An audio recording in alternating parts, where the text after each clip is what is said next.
వారు లంక మీదకి యుద్ధానికి పోయినారు. ఏది సీతమ్మని ఇడిపించుకురావడానికి. యుద్ధం అయిపోయింది, ధర్మం గెలిచింది కాబట్టి సీతమ్మ వారిని తీసుకొని తిరిగి వస్తున్నారు. యుద్ధం జరిగేటప్పుడు అప్పుడు ధర్మయుద్ధం గంట మోగితే ప్రారంభం చేయాలి, గంట మోగితే మనం బంద్ చేయాలి. రోజు సాయంత్రం బంద్ చేసేవాళ్ళు. సమీక్ష చేసుకునేది ఎట్లా ఉన్నారు ఏమైందని.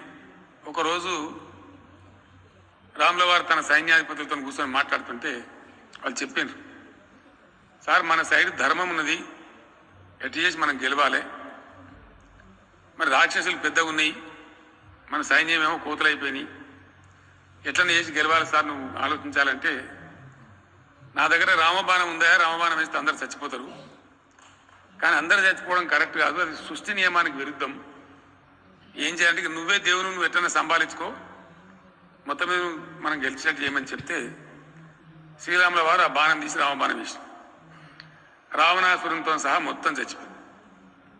కానీ విజయం సాధించి రిటర్న్ వస్తున్నారు.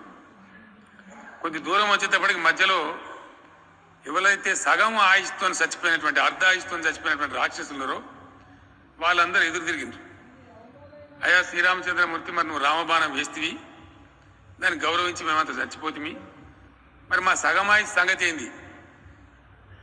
ఏం పర్వాలేదు, కలియుగంలో మీరు ఊరుకొని నలుగురు చొప్పున కొట్టి మందిని మీక్కొని తినండి,